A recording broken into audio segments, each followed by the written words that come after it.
तो hello dear viewers, स्वागत है आप लोगों का आज के इस वीडियो में।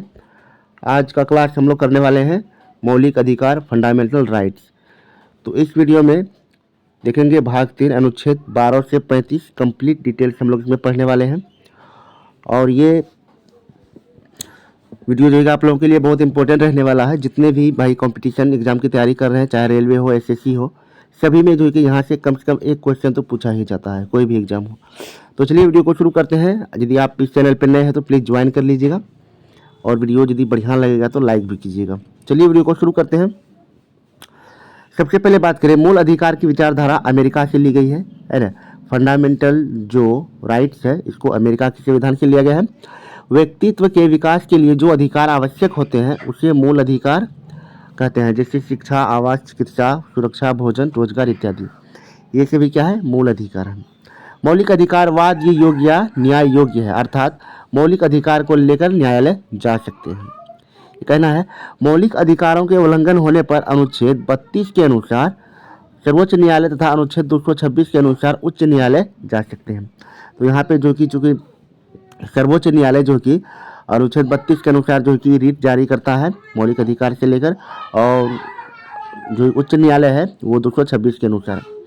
उसके बाद बात करते हैं मौलिक अधिकारों का संरक्षण सर्वोच्च न्यायालय है ना। मौलिक अधिकारों का जो संरक्षक है वो सर्वोच्च न्यायालय है।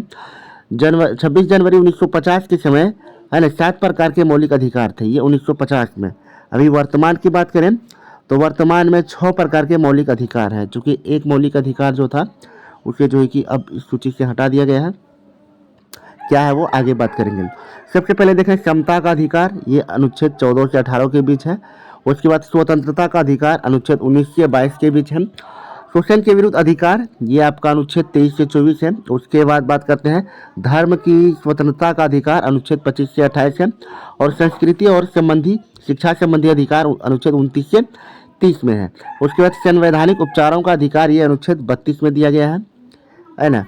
तो यहाँ पे आप लोग देख पा रहे हैं चूँकि 6 अधिकार जो मौलिक है अभी यहाँ पे सारे अनुच्छेद के अनुसार आपको यहाँ बताया गया है। अब बात कर लेते हैं डिटेल से इन सब अधिकारों की।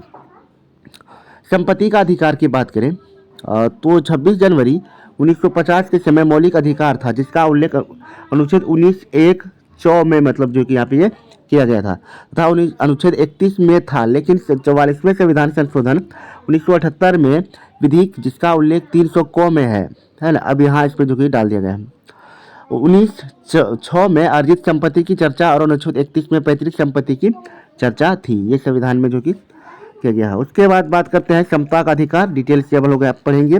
तो 6 अधिकार अभी जो वर्तमान में है। सबसे पहले बात करें समता का अधिकार अनुच्छेद 14 से 18। तो अनुच्छेद 14 क्या कहता है? अनुच्छेद 14 के अनुसार विधि के समक्ष समानता या विधियों के समान संरक्षण, अर्थात कानून की नज़र में सभी लोग बराबर होंगे। कानून अमीर और गरीब के आधार पर भेद नहीं करेगा। ये समता का अधिकार जो कि अनुच्छेद 14 में बताया गया है।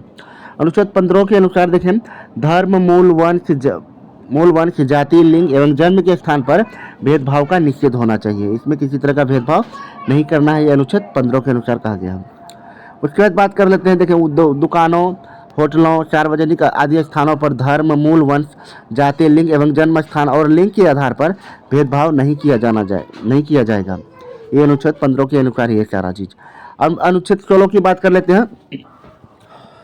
लोक नियोजन में अवसर की समानता। लोक नियोजन में अवसर की समानता मतलब मान के चलिए किसी भी कोई भी रिक्रूटमेंट प्रोसेस जब चालू होता है तो उसमें जो नियोजन है, जो रिक्रूटमेंट प्रोसेस जो भर्ती होता है उसमें जो कि सभी को समान अवसर दिया जाता है।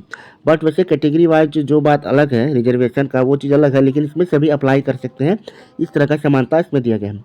सरकारी नौकरियों में सबको अवसर मिलेगा, समय देते हैं ना, अवसर देते समय राज्य योग्यता का निर्धारण कर सकता है, इसीलिए कैटेगरी वाइज इसको किया जाता है। अब बात कर लेते हैं अनुच्छेद 17 का। ये आपको बताता है अस्पृश्यता का अंत है ना, अनटचेबिलिटी जो है इसको जो कि समाप्त करने का जो कि इसमें दिया गया है। अस्पृश्यता का अर्थ है छुआछूत। डायरेक्टली बात करें तो छुआछूत का अंत होना चाहिए, ये अनुच्छेद 17 के अनुसार कहा गया है। अस्पृश्यता का निवारण किया जा सकता है, इसके निम्न आधार हैं। कैसे इसको हटाया जा सकता है चलिए देखते हैं। इसमें बात करें तो शिक्षा के द्वारा, जन जागरण द्वारा, सम्मेलन आयोजित करके, कानून बनाकर, इन सभी के द्वारा जो है कि छुआछूत को खत्म किया जा सकता है। बात करते हैं अस्पृश्यता के संबंध में कानून बनाने की शक्ति संसद के पास है। संसद ने अस्पृश्यता निवारण अधिनियम 1955 भी पारित किया है। तो ये डेट आपको याद रखना है ना। अनुच्छेद 17 से अनुच्छेद 18 का बात करें, इसमें कहा गया है उपाधियों का अंत। उपाधियों का अंत जैसे कि पुरस्कार उपाधि की श्रेणी में नहीं आती है, पुरस्कार उपाधि की श्रेणी में नहीं आता है। राज्य शिक्षा और सेना के क्षेत्र में उपाधि दे सकता है, किसी अन्य क्षेत्र में नहीं दे सकता है। अब नेक्स्ट बात करते हैं, कोई भी भारतीय नागरिक किसी विदेशी राज्य से कोई उपाधि नहीं ले सकता है।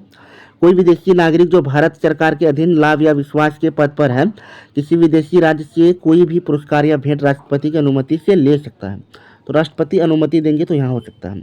तो ये था अभी हमारा समता का अधिकार, जो अनुच्छेद 14 से 18 हम लोगों ने पढ़ा। अब बात करते हैं स्वतंत्रता का अधिकार, अनुच्छेद 1922। इसमें क्या क्या दिया गया है इंपॉर्टेंस बात करें तो अनुच्छेद 19 कहता है वाक स्वतंत्रता। वैसे तो अनुच्छेद 19 में बहुत सारे उप अनुच्छेद मतलब जो है कि जोड़े गए हैं, बहुत मतलब जितने संविधान संशोधन के थ्रू से जो मेनली है वो यहाँ बात करें, ये वाक स्वतंत्रता मतलब बोलने की या फिर भाषण की मतलब जो कि स्वतंत्रता यहाँ पे दिया गया है। अनुच्छेद 19(1) क का बात करें है ना, 19(1)(a) की बात करें तो विचार एवं अभिव्यक्ति की स्वतंत्रता, प्रेस समाचार पत्र की स्वतंत्रता, ये आपको अनुच्छेद 19 में ही दिया गया है। उसके बाद देखें बोलने की स्वतंत्रता आपको दिया गया है अनुच्छेद 19 में ही। उसके बाद विचार देने की स्वतंत्रता, उसके बाद भाषण देने की स्वतंत्रता, ध्वज फहराने की स्वतंत्रता और जानने की स्वतंत्रता जैसे राइट टू इन्फॉर्मेशन एक्ट, वो आपको यहीं से मिला है। अनुच्छेद 19(1) ख मतलब 19(1)(b) की बात करें, इसमें देखें तो शांतिपूर्ण सभा या सम्मेलन करने की स्वतंत्रता है। अनुच्छेद 19(1) ग मतलब 1C की बात करें तो ये संघ बनाने। अनुच्छेद 19(1) घ की बात करें तो भारत में भ्रमण करने। उसके बाद अनुच्छेद 19(1) ङ या फिर ई की बात करें तो कहीं पर बचने की स्वतंत्रता। अनुच्छेद 19(1) बात करें एफ की तो कोई भी रोजगार करने की स्वतंत्रता। तो ये सारे अधिकार जो है कि अनुच्छेद 19 हमें प्रोवाइड करवाता है। अनुच्छेद 19(20) का बात करें तो अपराधों के संबंध में दोष सिद्धि के लिए संरक्षण है ना, किसी भी व्यक्ति को तब तक दंडित नहीं किया जा सकता जब तक वह किसी कानून का उल्लंघन ना करे। उस व्यक्ति को वही दंड दिया जाएगा जो उस कानून के उल्लंघन में निर्धारित है। एक बार कानून का उल्लंघन करने पर एक ही बार दंड दिया जाएगा, एक से अधिक बार नहीं। नोट आरक्षण, जैसे यहाँ पे देखें इसमें महिला आरक्षण 15(3) में दिया गया है। ओबीसी SC ST आरक्षण की बात करें 15(4) में दिया गया है। शिक्षण संस्थान 15(5) में। आर्थिक आधार पर 10% आरक्षण सामान्य गरीब को, ये 15(6) में दिया गया है।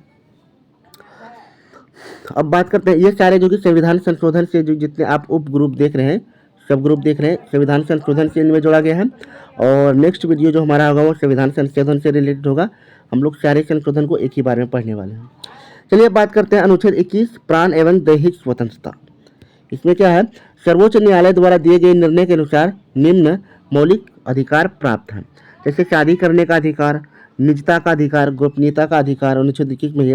उसके बाद चिकित्सा पाने का अधिकार, शिक्षा का अधिकार, ये SC का निर्णय था, सुप्रीम कोर्ट का निर्णय था शिक्षा का अधिकार। उसके बाद प्रदूषण मुक्त जल पीने का अधिकार, आवास का अधिकार, विदेशी यात्रा का अधिकार, फुटपाथ पर व्यापार करने का अधिकार, फांसी में विलंब का अधिकार। अनुच्छेद 21(a) का बात करें तो ये शिक्षा का अधिकार, और ये जो है कि आपका इसमें आप देख पा रहे हैं 6 से 14 वर्ष की आयु के बालकों को निःशुल्क एवं अनिवार्य शिक्षा 86वां संविधान संशोधन 2002 में जो है कि इसको लागू किया गया था। अनुच्छेद 22 की बात करें, कुछ दशाओं में गिरफ्तारी एवं निवारक कानून से संरक्षण के लिए किसी भी व्यक्ति को तब तक नहीं गिरफ्तार किया जाएगा जब तक वह कानून का उल्लंघन ना करे। व्यक्ति को गिरफ्तार का कारण बताया जाएगा तथा उसे मनपसंद वकील करने की अनुमति होगी। गिरफ्तारी व्यक्ति को गिरफ्तारी की तिथि के 24 घंटे के अंदर निकटतम मजिस्ट्रेट की सामने पेश किया जाएगा। इन 24 घंटों में वह समय नहीं जोड़ा जाएगा जो पुलिस स्टेशन से मजिस्ट्रेट तक पहुंचाने में लगा हो। अच्छा, उसके बाद बात करते हैं शोषण के विरुद्ध अधिकार। यहाँ पे अनुच्छेद 23 से 24, इसमें आपको अनुच्छेद 23 में बताया मानव के दुर्व्यवहार, बेगार तथा बाल श्रम है ना, बलात् श्रम का निषेध करता है। अनुच्छेद यह अधिकार नागरिक और गैर नागरिक दोनों के लिए उपलब्ध है। अनुच्छेद 23 का बात करें। अनुच्छेद 24 में देखें 14 वर्ष से कम आयु के बालकों को जोखिम भरे उद्योगों में काम करने पर प्रतिबंध है। उसके बाद धर्म की स्वतंत्रता की बात करें, अनुच्छेद 25 से 28 के बीच में। अनुच्छेद 25 की बात करें तो अंतःकरण की स्वतंत्रता एवं धर्म के अभ्यास तथा प्रचार करने की स्वतंत्रता, यह अनुच्छेद 19 में प्रोवाइड किया गया है। और अनुच्छेद 25 के अनुसार सिखों को कृपण धारण करने और लेकर चलने का अधिकार है। अनुच्छेद 26 की बात करें तो धार्मिक कार्यों के प्रबंधन की स्वतंत्रता, यह अनुच्छेद 26 में दिया गया है। अब बात करें कोई भी धार्मिक रूप से संगठित हो सकता है और संपत्ति खरीद सकता है तथा खरीदी गई संपत्ति को देखरेख कर सकता है, ये बात है। अनुच्छेद 26 के बाद 27 की बात करें किसी विशेष धर्म के विकास के लिए करों में छूट का प्रावधान है। अनुच्छेद 28 कुछ शिक्षण संस्थानों में धार्मिक शिक्षा देने तथा धार्मिक उपासना में उपस्थित होने की स्वतंत्रता, ये आपको अनुच्छेद 28 के बारे में बताया गया है।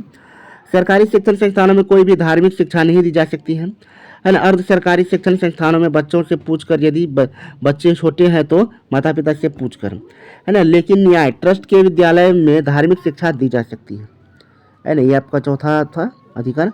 अब पांचवें अधिकार की बात करते हैं जो संस्कृति और शिक्षा संबंधी अधिकार, अनुच्छेद 29 और 30। अनुच्छेद 29 में कहा गया है अल्पसंख्यक वर्गों के हितों का संरक्षण। संविधान में अल्पसंख्यक की परिभाषा धर्म और भाषा के आधार पर दी गई है। जो धर्म और भाषा के आधार पर अल्पसंख्यक है वे लोग अपनी भाषा, लिपि और संस्कृति कल्चर को नष्ट होने से बचा सकते हैं। वर्तमान समय में 6 समुदाय को अल्पसंख्यक समुदाय का दर्जा प्राप्त है। इसमें अगर देखें तो कौन कौन से हैं, जैसे मुस्लिम है, बौद्ध है, जैन है, सिख है, ईसाई और पारसी है। ये 6 धर्म जो कि अल्पसंख्यक में आते हैं। अनुच्छेद 30 की बात करें अल्पसंख्यक वर्गों को अपनी मनपसंद की शिक्षण संस्थाओं की स्थापना तथा प्रशासन करने का अधिकार है। धर्म और भाषा के आधार पर अल्पसंख्यक समुदाय स्कूल खोला जा सकता है और उसकी देखरेख कर सकता है। अब बात करते हैं अनुच्छेद 32 जो कि छठा संवैधानिक उपचारों का अधिकार यानी जो मौलिक अधिकार है। इसमें बताया गया है कि 32 अनुच्छेद में संवैधानिक उपचारों का अधिकार, डॉक्टर भीमराव अंबेडकर ने अनुच्छेद 32 को संविधान की आत्मा कहा है। मौलिक अधिकारों का उल्लंघन होने पर अनुच्छेद 32 के अनुसार सर्वोच्च न्यायालय जाया जाता है और वहाँ पे जो है कि इसके रिगार्डिंग रीट जारी किया जाता है। मौलिक अधिकार को दिलाने के लिए 5 प्रकार की रीट है ना या याचिका जारी किया जाता है। यहाँ पे आप देख पाते हैं याचिका का अर्थ होता है आदेश, प्रलेख या फिर लेख। यहाँ पे जो रीट है 5 प्रकार की, इसको भी हम लोग यहाँ पे देखने वाले हैं। जिस सबसे पहले बंदी प्रत्यक्षण है ना, हेबियस कॉर्पस, बंदी को मजिस्ट्रेट के सामने पेश करो, इसमें ये कहा गया है। उसके बाद आता है मैंडमस या फिर परमादेश, इसमें कहा गया हम आदेश देते हैं, इसका अर्थ ये होता है। उसके बाद आता है प्रोहाइबिशन मतलब प्रतिषेध या फिर मना करना। चौथा है सर्सियोरी उत्प्रेषण, इसमें पूर्णतया सूचित कीजिए। उसके बाद आता है अधिकार परीक्षा, को वारंट है ना, आपका अधिकार क्या है।